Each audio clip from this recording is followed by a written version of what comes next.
का एक छोटा सा गांव था। उस गांव में अप्रैल के महीने में गर्मियों का मौसम शुरू हो चुका था।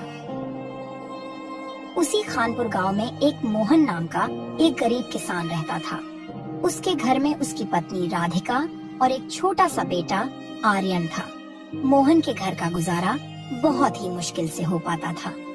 मोहन के पास एक छोटी सी जमीन थी जिस पर वह सब्जी की खेती किया करता था और फसल तैयार हो जाने के बाद उन्हें गांव के बाजार में बेचा करता था।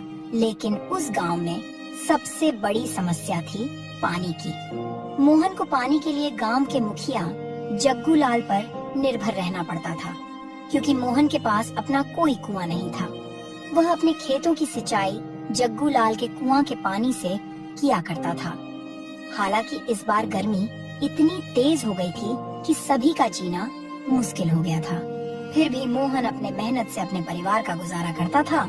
सब्जियां ले लो, सब्जियां ले लो, ताजी ताजी सब्जियां ले लो। गर्मी बहुत पड़ रही है, सभी लोग हरी सब्जियां खाओ, स्वस्थ रहो। अरे मोहन बेटा कैसे हो? घर में सब ठीक तो है ना? और आर्यन बेटा कैसा है? हाँ चाचा, मैं ठीक हूँ। घर में भी सब ठीक है और आर्यन भी बिल्कुल ठीक है। बोलिए चाचा, क्या चाहिए आपको? बिल्कुल ताजी ताजी सब्जियां हैं, अभी अभी खेत से तोड़कर लाया हूँ। बोलिए क्या बांध दूँ आपके लिए? मोहन बेटा, मेरे लिए 1 किलो भिंडी, 1 किलो लौकी, 1 किलो खीरा दे दो। बहुत गर्मी है, लगता है कि जान ही चली जाएगी। इसी तरह हरा हरा ताजा खीरा खाऊंगा तो शरीर स्वस्थ रहेगा। ठीक है चाचा, अभी बांध देता हूँ। ठीक है बेटा, अपना ख्याल रखना। गर्मी बहुत ज्यादा है और बच्चों को बाहर मत निकलने देना। बाहर बहुत लू चल रही है। इस समय लोगों की तबीयत बहुत खराब हो रही है। ठीक है चाचा, आप भी अपना ध्यान रखना और चाची को मेरा नमस्ते कहना। मोहन सतपाल चाचा को सब्जी दिया। फिर सतपाल चाचा वहाँ से चले जाते हैं। कुछ देर के बाद मोहन की सारी सब्जी खत्म हो गई। फिर वह अपने घर की ओर चल दिया।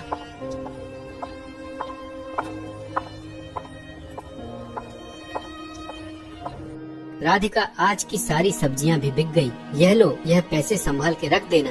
मैं सोच रहा हूँ कि इस बार खेती के लिए बाजार से अच्छी गुणवत्ता वाले खाद ले आऊं। इससे हमारी सब्जियों की पैदावार और भी अच्छी होगी। जी, ये तो बहुत ही अच्छा विचार है आपका। जितनी अच्छी सब्जियां होगी उतना ज्यादा लोग हमारी सब्जियां खरीदना पसंद करेंगे।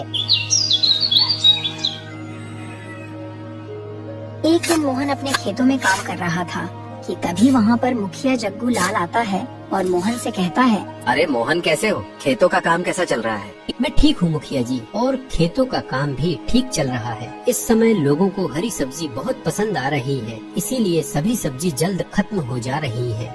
मोहन की इतनी बात सुनकर जग्गू लाल को जलन हुई, क्योंकि जग्गू लाल के खेत में पैदावार तो ज्यादा होता था, मगर कोई भी उसके खेत की सब्जी कोई नहीं खरीदता था, क्योंकि वह अपने सब्जी में इतना हानिकारक दवाई डालता था कि सभी की तबीयत खराब हो जाती थी।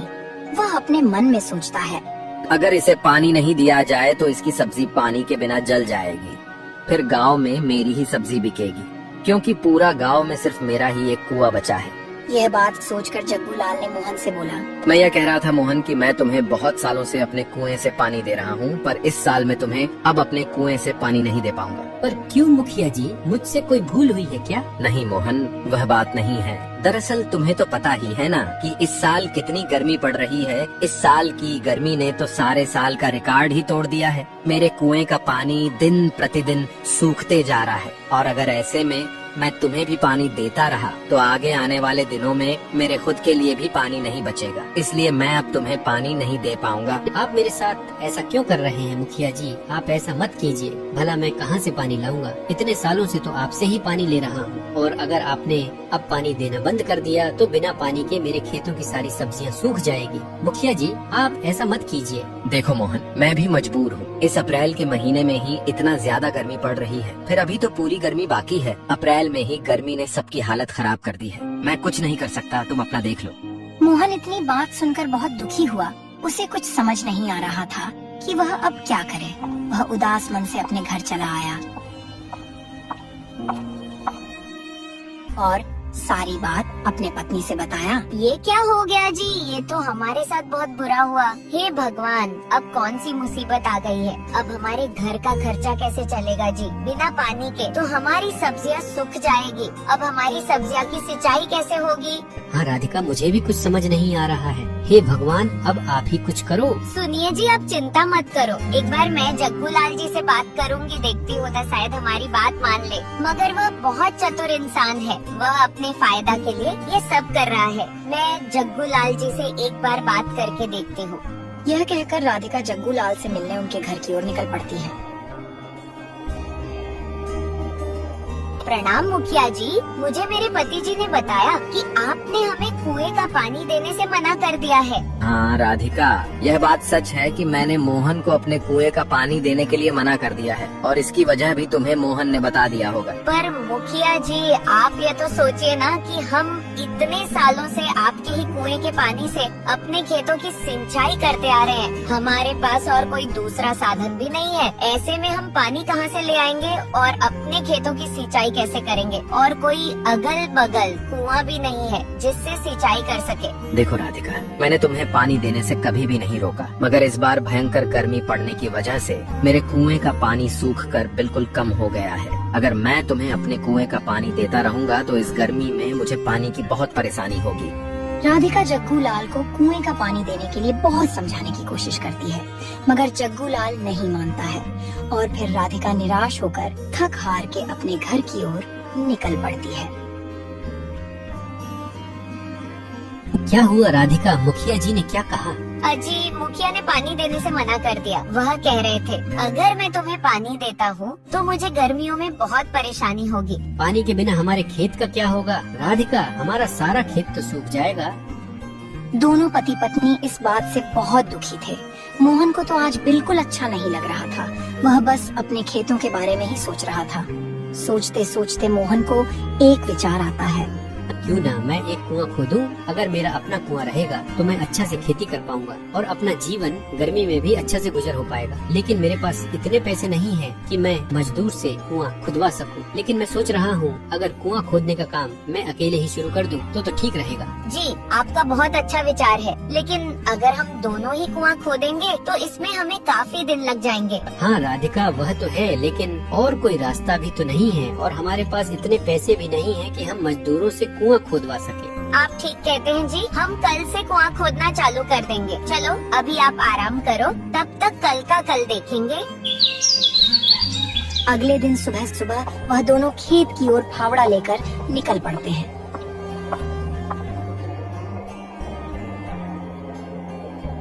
खेत में पहुंचते ही वह दोनों कुआं खोदने का काम शुरू कर देते हैं। 20 मिनट खुदाई करते ही दोनों की हालत खराब होने लगती है, क्योंकि सूर्य देवता सीधे उनके सर पर थे और इतनी गर्मी हो रही थी कि मानो आग के सामने ही कुआं खोद रहे हों। अजी, सुनते हो, इस अप्रैल के महीने में ही इतना ज्यादा गर्मी पड़ रही है। इतनी गर्मी में तो बहुत बुरा हाल हो रहा है।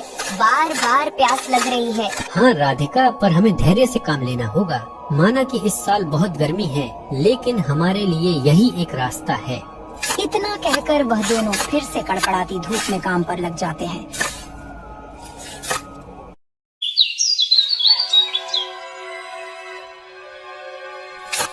उन्हें कुआं खोदते खोदते 2 हफ्ते गुजर गए, मगर कुआं का खुदाई का काम अभी तक पूरा नहीं हुआ। एक दिन मोहन अपने खेत में जाता है, देखने की खेत का कैसा हाल है। वह खेत जा ही रहा था कि रास्ते में उसे गांव का एक किसान मिल जाता है। उसका नाम हरिलाल था। अरे भाई मोहन, तू इतनी गर्मी में कहाँ जा रहा है? मौसम विभाग का चेतावनी नहीं सुने हो क्या? मौसम विभाग ने कहा है कि कोई भी गांव का आदमी दोपहर को घर से बाहर न निकले, नहीं तो लूह लग जाएगी, तो दस्त और उल्टी होने का संभावना हो जाएगी। बाहर इतनी गर्म लूह चल रही है और तू पता नहीं कहाँ जा रहा है। अरे हरीलाल भाई, क्या बताऊं, मैं 2 हफ्ते से कुआं खोद रहा हूँ। मुझे टाइम ही नहीं मिल रहा है खेत देखने को। और तो और मुखिया जग्गू लाल भी अब कुएं से पानी देने को मना कर दिया है। लगता है कि इस बार मेरी सारी मेहनत जल जाएगी, क्योंकि मैंने बहुत अच्छी फसल लगाई थी, पर लगता है कि पानी के बिना सब नष्ट हो जाएगा। इतना कहकर मोहन अपने खेत में गया। वह खेत को देखकर बहुत निराश हो गया। फसल सूखने की कगार पर हो गई थी। इतनी गर्मी में उसे कुछ समझ नहीं आ रहा था कि अब वह क्या करे। वह निराश होकर घर पर आया और घर में आकर अपनी पत्नी को देखता है तो उसके पैरों से जमीन खिसक गई, क्योंकि उसकी पत्नी की तबीयत बहुत ज्यादा खराब हो गई थी। उसे गर्मी का लूह लग गया था। उसका बेटा आर्यन उसे बिना डोला रहा था। राधिका, तुम्हें क्या हो गया है? तुम चिंता मत करो, मैं तुम्हें अभी दवा लेकर आता हूँ। तुम आराम करो। और आर्यन बेटा, तुम अपने मम्मी को बिना डोलाते रहो, मैं अभी आता हूँ। अजी आप क्यों परेशान हो रहे हो? मैं ठीक हो जाऊंगी। आप इतनी गर्मी में बाहर मत जाओ, बाहर तेज गर्म लू चल रही है। नहीं राधिका, मैं जा रहा हूँ, अभी डॉक्टर को लेकर आता हूँ, तुम चिंता मत करो। मैं जंगल के रास्ते जाऊँगा डॉक्टर को लाने। जंगल के रास्ते जाऊँगा तो जल्दी पहुँच जाऊँगा। तुम अपना ख्याल रखना, मैं अभी आता हूँ। इतना कहकर मोहन डॉक्टर के पास जंगल के रास्ते जाने लगता है। धूप इतनी प्रचंड की थी कि मानो शरीर ही जल जाती। मोहन सुनसान रास्ते से जा रहा था। दोपहर का समय था, कहीं भी कोई इंसान और जानवर का नामो निशान नहीं था। तभी मोहन को एक वृद्ध साधु बेहोशी के हालत में जमीन पर पड़े हुए मिले। मोहन घबराकर साधु महाराज से बोलने का प्रयास किया। बाबा बाबा, क्या आप ठीक हो? पानी पानी, कोई मुझे पानी पिला दो, गला सूख गया है। मोहन साधु को पानी मांगते देख असमंजस में पड़ जाता है कि उधर उसकी पत्नी की हालत खराब है। अगर समय से डॉक्टर को नहीं ले गया तो उसकी पत्नी राधिका का इलाज नहीं हुआ तो उसकी हालत और बिगड़ जाएगी। पर वह साधु बाबा को भी इस हालत में छोड़ नहीं सकता था। वह तुरंत फैसला लिया कि साधु बाबा के लिए कहीं से पानी लेकर आए। वह साधु के बगल में पड़ा मटका उठाता है और जंगल में पानी की तलाश में निकल जाता है।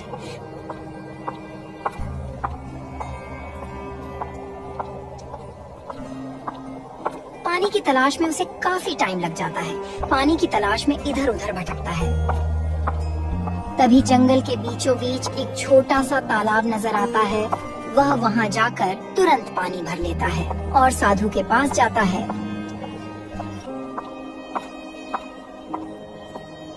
साधु के पास जाकर उन्हें पानी पिलाता है।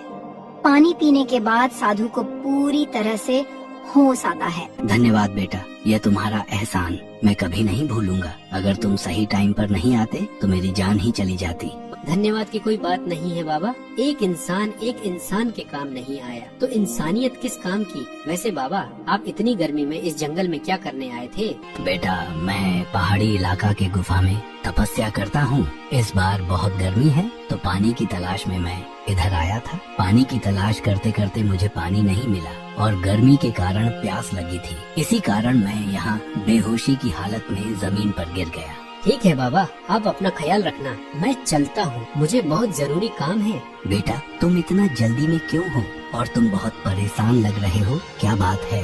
साधु बाबा के पूछने पर मोहन सारी बात बताता है कि कैसे जग्गू लाल अपने कुआं से पानी भरने से रोक दिया है और उसकी फसल सूख रही है और उसकी पत्नी की हालत खराब है। साधु इतनी बात सुनकर मोहन से बोले, बेटा, तुम तो परेशानी में हो, फिर भी तुमने मेरे लिए कठिनाई उठाई। बेटा, ये घड़ा तुम अपने घर ले जाओ, तुम्हारे बुरे वक्त में काम आएगा। तुम इससे जो मांगोगे वह तुम्हें मिल जाएगा और इसमें का पानी तुम अपने पत्नी को पिला देना, उसकी तबीयत बिल्कुल सही हो जाएगी और तुम मजबूर इंसान की सहायता करना, तुम्हारा भला होगा। मोहन घड़ा लेकर वहाँ से अपने घर की ओर चल देता है। घर आते आते शाम हो जाती है। घर जाकर देखता है कि उसका छोटा बेटा अपनी माँ को बिना डोला रहा था। यह देखकर मोहन का दिल पसीज जाता है। क्या हुआ जी? डॉक्टर साहब नहीं मिले क्या? फिर मोहन अपने पत्नी को सारी बात बताता है और घड़ा से पानी लेता है और राधिका को पानी पिला देता है। फिर अगले दिन राधिका बिल्कुल सही हो जाती है। राधिका और मोहन फिर से कुआं खोदने लगते हैं। तभी मुखिया जग्गू लाल वहाँ आता है और उन दोनों का मजाक उड़ाता है। अरे मोहन, तू क्यों इस फालतू के कुएं में अपना टाइम बर्बाद कर रहा है? इतनी गर्मी में इस कुएं से पानी थोड़ी ना आएगा। पानी का लेवल बहुत कम हो गया है। मुखिया जी, मैं कोशिश कर रहा हूँ, शायद मेरी मेहनत रंग लाए तो मेरा हमेशा हमेशा के लिए पानी की दिक्कत खत्म हो जाएगी। जग्गू लाल मोहन का बात सुनकर वहाँ से चला जाता है। अगले दिन मोहन कुआं को पूरा खोद डालता है, मगर पानी का एक बूंद भी नहीं निकलता है। वह दोनों पति पत्नी यह देखकर निराश हो जाते हैं। अब क्या होगा जी? इतनी मेहनत करने के बावजूद भी इस कुआं से पानी नहीं निकल रहा है। अब क्या होगा? हाँ राधिका, लगता है कि हमारे नसीब में पानी नहीं है। अब तो हमारी फसल भी सूख जाएगी। दोनों पसीने से लथपथ निराश होकर बैठे थे कि तभी मोहन को साधु की बताई हुई बात याद आ जाती है। अरे राधिका, मुझे साधु बाबा ने जो घड़ा दिए है, वह घड़ा हमारे बुरे वक्त में सहायता करेगा। वह घड़ा घर में से तुरंत लेकर आओ। मोहन की इतनी बात सुनकर राधिका तुरंत घर के अंदर गई और घड़ा को लेकर आई। फिर मोहन घड़े से बोलता है, हे घड़ा महाराज, हमारे कुएं में पानी भर दो। घड़े को इतना बोलते ही घड़े से बहुत सारा पानी निकलने लगता है। पानी इतना निकलता है कि सारा कुआं पानी से लबालब भर जाता है। यह सब देखकर दोनों पति पत्नी बहुत खुश हुए। अरे राधिका, ये तो चमत्कार ही हो गया। हमारे कुएं में पानी भर गया। अब हम अपने खेतों की सिंचाई बहुत आसानी से कर सकेंगे। लेकिन राधिका, मुझे लगता है इस खुशखबरी को हमें पूरे गांव में बांटना चाहिए, क्योंकि इस साल भारी गर्मी पड़ी है। लोग भी गर्मी से बहुत परेशान हैं। मुझे लगता है हमें लोगों को बताना चाहिए और उनकी पानी की जरूरत को पूरा करना चाहिए। हाँ, और अब इस गर्मी में हमें पानी की समस्या भी नहीं होगी। आप बिल्कुल सही सोच रहे हैं।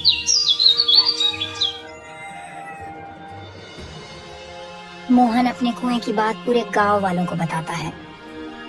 सुनो सुनो मेरे प्यारे गाँववासियों, मैं जानता हूँ कि हमारे गांव में इस बार बहुत पानी की समस्या हो गई है। बहुत ज्यादा गर्मी पड़ने की वजह से कुएं का पानी सूख गया है। इस समस्या का समाधान मैंने ढूंढ निकाला है। मैंने एक कुएं खोदा है और उसमें बहुत सारा पानी है, और मैं चाहता हूँ कि मेरे साथ साथ आप गाँववासी उस पानी का लाभ ले सके। अरे मोहन भाई, तुम्हारा बहुत बहुत धन्यवाद। हम काफी दिन से पानी के लिए परेशान थे, लेकिन तुमने हमारे बारे में सोचा। तुम्हारा धन्यवाद। धीरे धीरे गर्मी बहुत बढ़ती जा रही थी।